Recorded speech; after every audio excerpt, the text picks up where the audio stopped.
Bobby, un étudiant en robotique, était venu s'installer chez nous dans le but de fabriquer un robot pour assister sa petite Mona. Il eut d'abord beaucoup de mal à le faire fonctionner correctement, mais il parvint finalement à le faire marcher et voir. Il fallait maintenant que Goro arrive à entendre.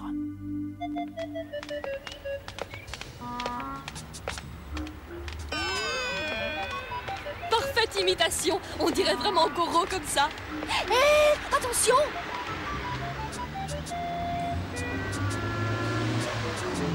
Quel chemin dois-je emprunter? Je vous écoute, commandez. Puisqu'on va vers le parc, traverse cette route, puis tourne à gauche. Message reçu 5 sur 5. Oh, ce serait chouette si Goro pouvait parler, tu ne trouves pas? Pour l'instant, Bobby s'occupe de lui installer des oreilles. Oui, c'est vrai.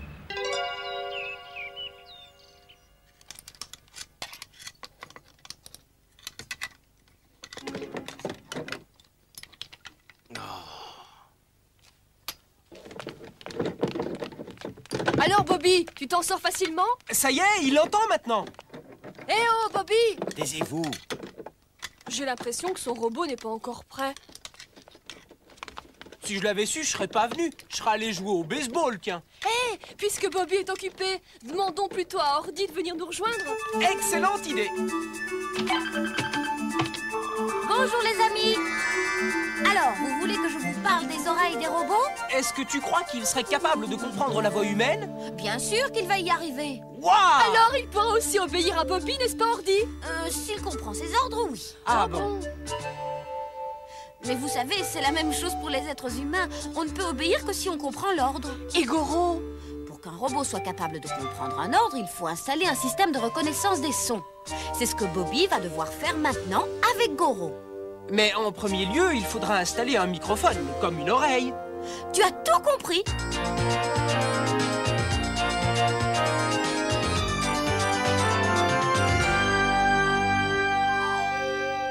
Voyons tout d'abord comment fonctionne l'ouïe chez l'être humain. Oui, je reconnais ce schéma. C'est une coupe de l'oreille. La partie externe est appelée pavillon auriculaire, qui recueille les sons et les concentre. Les sons qui pénètrent le conduit auditif font vibrer une très fine membrane située à l'extrémité du conduit, le tympan. Cette vibration se répercute sur la chaîne des osselets qui mène à une partie de l'oreille interne appelée cochlée.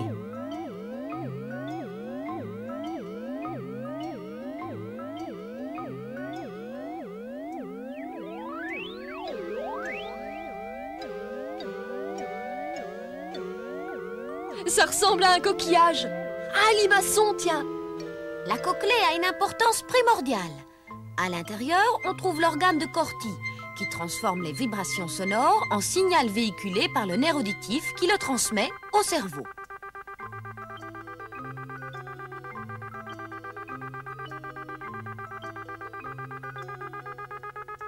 Dis donc, c'est compliqué, hein? Je ne savais pas qu'on avait tout ça dans les oreilles. Est-ce que le système de reconnaissance des sons du robot fonctionnera sur le même principe? Oui, en gros, c'est le même principe. Mais techniquement, c'est évidemment très différent. La voix humaine est constituée de sons variés et complexes. Mais lorsqu'on transcrit un de ces sons sous forme de courbe, on s'aperçoit que la courbe se répète de manière régulière. Ah oui! Et le nombre de vibrations sonores par seconde est ce qu'on appelle la fréquence. Exactement. On exprime cette fréquence en hertz. Donc, chaque son et chaque mot peut être représenté de façon graphique. C'est le spectre sonore. Les spectres sont très faciles à différencier.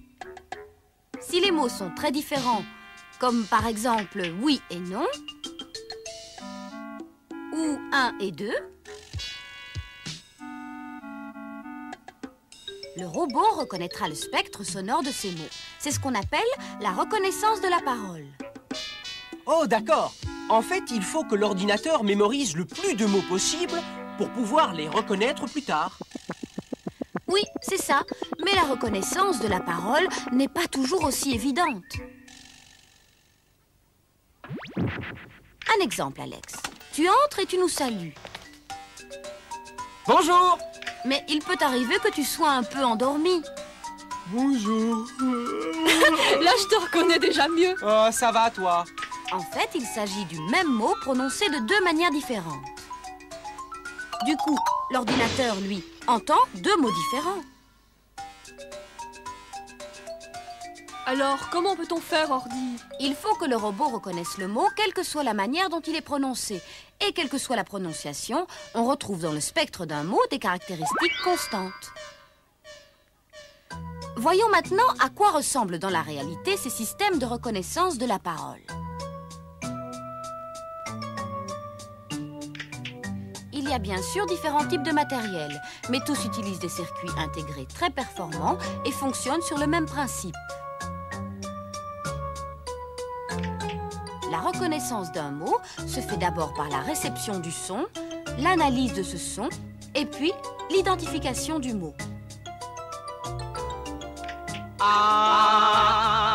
La membrane fonctionne un peu comme le tympan de l'oreille.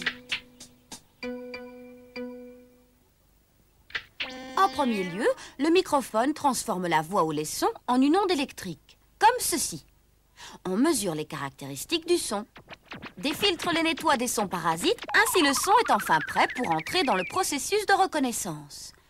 Vient ensuite l'analyse et l'identification des sons de base. Chaque figure de couleur représente un son et l'assemblage de ces sons permet de former des mots. Donc, le processus de reconnaissance des sons chez le robot imite ce qui se passe chez l'homme. Les sons sont communiqués au cerveau. Dans le robot, les sons sont communiqués à l'ordinateur.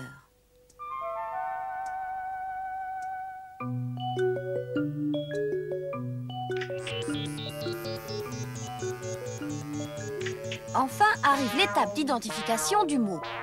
L'ordinateur va comparer les mots qu'il reçoit avec les mots qu'il a en mémoire.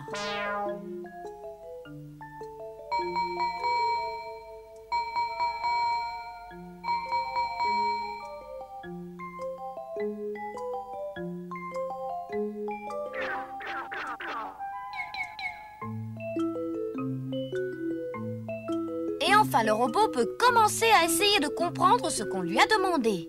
Quoi? Il n'a pas encore compris? 1, 2, 1, 2, 1, essai numéro 1, 1, 2, tu dois mémoriser ma voix. Il faut mémoriser ma voix, Goro, ma voix seulement. Mais pourquoi faut-il que ce soit la voix de Bobby? Pas forcément. Bobby impose sa voix à Goro parce que c'est son robot. Mais on pourrait mémoriser n'importe quelle voix à condition de l'avoir enregistrée. Pour que le robot soit en mesure de comprendre les paroles d'une autre personne que Bobby, par exemple Alex, il faut qu'Alex enregistre avec sa propre voix les mots que reconnaîtra le robot. Ce serait mieux s'il identifiait n'importe quelle voix. Oui, tu as raison. Des études sont faites en ce sens. Des chercheurs travaillent sur le projet d'un système d'identification universel des voix. Mais le plus difficile est de mettre ce système en application. C'est en fait assez logique, puisque chaque personne a une voix différente et tout à fait unique. Effectivement. Et puis ces différences dépendent de tant de facteurs, l'âge, le sexe de chaque individu. Et puis Bobby a une façon bien particulière de parler. Ah oui. Puisque l'ordinateur doit considérer toutes ces différences, le processus d'identification est très compliqué et le nombre de mots identifiables par l'ordinateur est forcément limité. Pitié, je ne peux mémoriser que 130 mots, 130 mots seulement, pitié s'il vous plaît. On peut également utiliser le téléphone pour donner des ordres à un robot. Oh, ça, c'est bien pratique. Oui, mais dans le cas de Goro, il est préférable qu'il ne réagisse à la voix que d'une seule personne. Ah oui? Mais pourquoi? Mais parce que Goro remplacera un chien d'aveugle et... oh non, c'est pas ça, mais... ce serait bête que Goro suive n'importe qui dans la rue. Je crois que j'ai fait une gaffe, Bobby et Mona ne me le pardonneront jamais. Et changeons de sujet. La reconnaissance de la parole n'est pas exclusivement réservée aux robots. Je le savais! Sésame, ouvre-toi!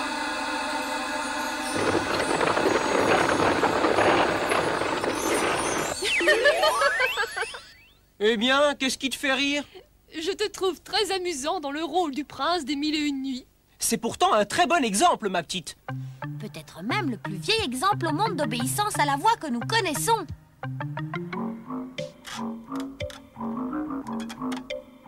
Ouvre-toi! Et ça marche aussi avec la lumière. Lumière! Ou même avec la télé. 3e chaîne. Eh bien, Alex, et tes devoirs, alors? La reconnaissance vocale pourrait être utilisée dans les voitures pour améliorer la sécurité. Vitre, ouverture, radio. Waouh, merveilleux! Une autre utilisation surprenante de la reconnaissance vocale, c'est l'utilisation qu'en font certains réseaux bancaires pour communiquer avec leurs clients. Il est possible de consulter son compte à distance en appelant l'ordinateur de la banque qui reconnaît votre voix. Et toutes les banques sont reliées entre elles et peuvent communiquer. Bonjour, ici le centre des services interbancaires. Veuillez énoncer votre nom et votre code d'accès. 2, 1. L'ordinateur reconnaît ta voix et le code 21 par exemple, et te donne accès à l'état de ton compte. Monsieur Alex, le montant restant sur votre compte s'élève à la somme de 0 francs 0 centimes. Hein? Mais ce système n'a aucun intérêt si tu es incapable d'économiser ton argent.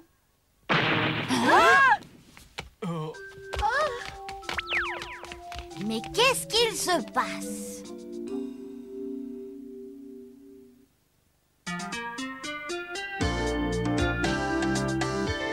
Oh, cette fois-ci, j'abandonne. Pourquoi? Tu as encore fait une erreur? Eh bien, Goro n'obéit absolument pas à ma voix. Ça doit être une erreur de programme. Allez, aide-le, Ordi. Non, c'est décidé, j'abandonne. Je laisse tomber et je rentre chez moi dès demain. Non, c'est mieux comme ça, je vous assure. Merci quand même, les amis. Non, Bobby, reste avec nous, s'il te plaît. Il faut faire quelque chose. Non, je ne peux pas, Bobby doit y arriver sans l'aide de personne. Dis donc, Ordi. Tu n'as pas le droit de l'abandonner comme ça.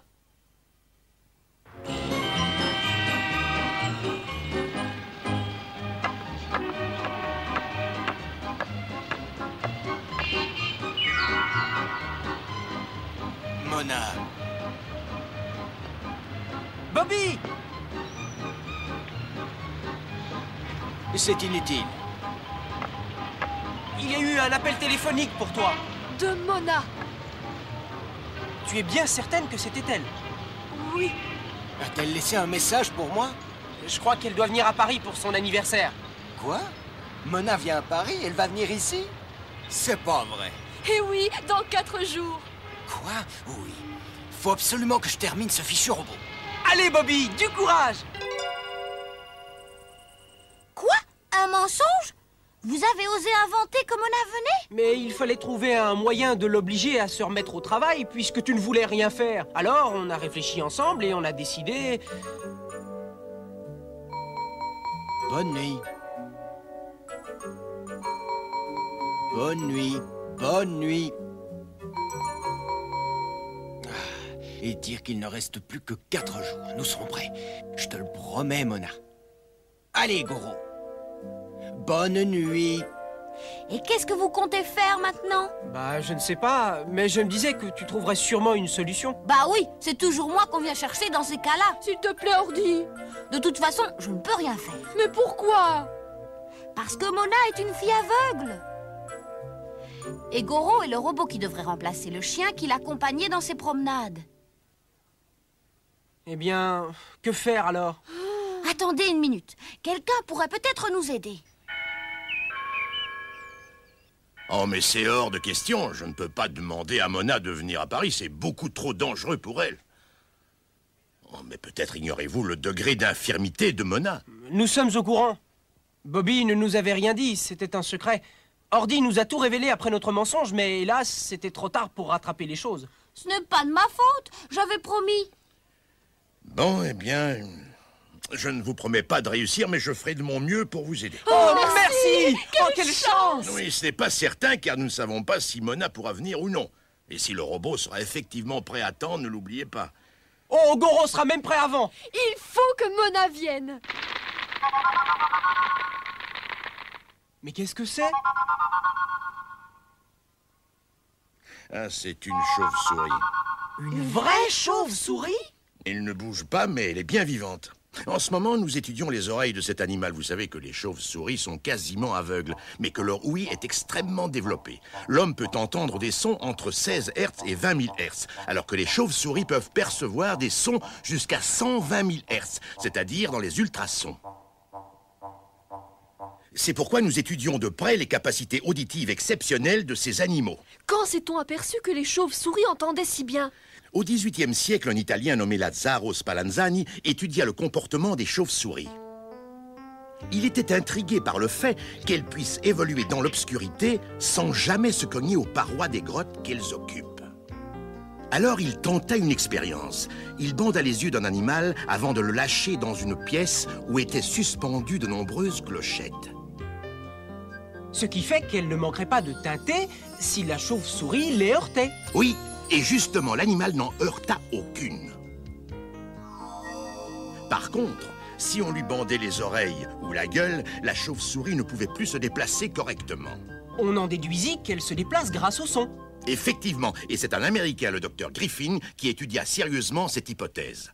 Après des recherches qui durèrent 10 ans, il conclut que les oreilles des chauves-souris fonctionnaient comme de véritables radars. Des radars? Exactement. Lorsqu'elles volent, les chauves-souris émettent des ultrasons de 50 à 200 fois par seconde. Ces ultrasons se réfléchissent sur les obstacles à éviter ou sur les proies. Et les oreilles des chauves-souris captent ces sons réfléchis, ce qui leur permet de mesurer les distances.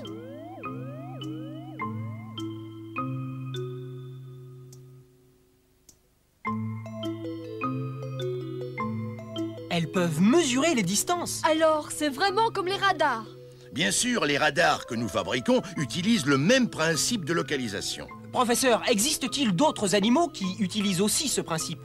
Oui, les dauphins et les baleines se repèrent de la même façon, ce qui est pratique dans le milieu où ils évoluent.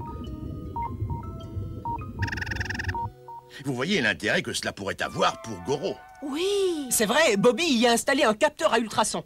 Un capteur à ultrasons? Oh, mais je vois que l'ami Bobby fait bien les choses. Bon, c'est le moment.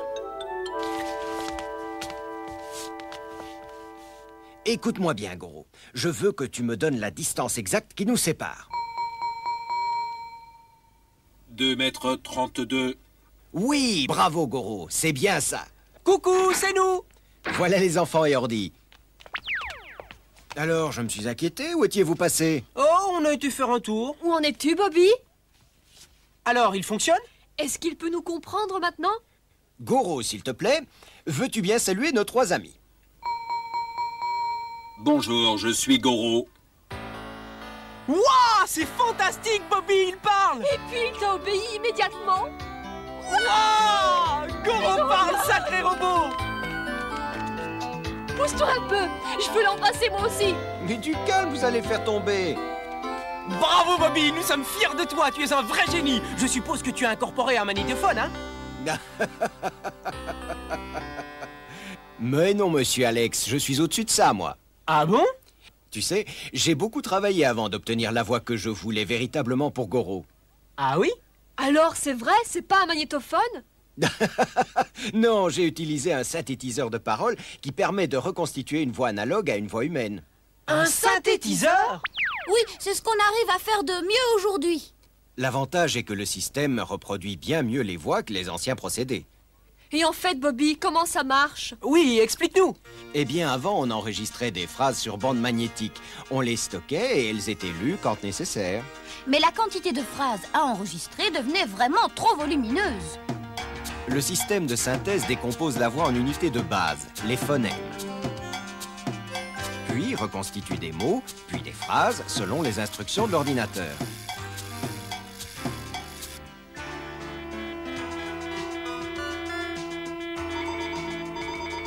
Pour résumer, on pourrait dire qu'on fabrique une voix artificielle à partir des composants sonores propres à la voix humaine. Oui, la voix de Goro ressemble à la voix humaine. Et puis, comme le robot ne mémorise que les sons de base, la quantité d'informations stockées n'est plus aussi volumineuse. Qui utilise aussi ce système? Tu te souviens encore du système interbancaire dont nous avons parlé tout à l'heure? Ah oui, le système dans lequel l'ordinateur t'informe de l'état de ton compte. Alors, la voix au téléphone était aussi une voix de synthèse. Oh, Bobby, s'il te plaît, j'aimerais tant faire un tour avec Goro. Allez, Goro, on sort. D'accord.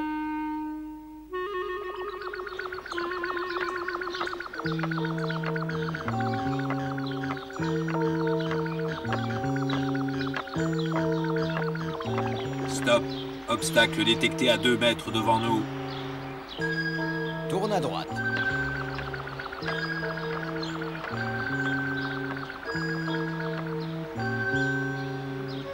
Ah, les voilà! Passage piéton. Le feu est rouge. Attendons feu vert pour traverser.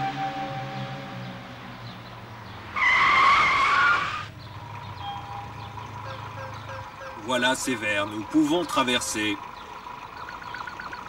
Attention, trottoir.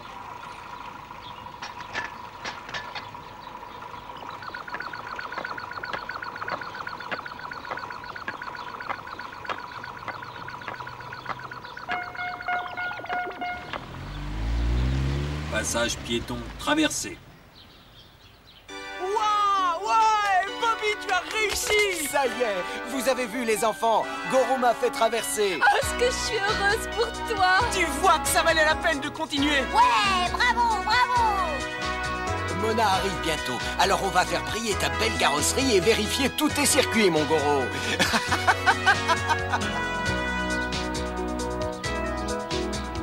Dans 3 jours, pourvu que tout se passe bien.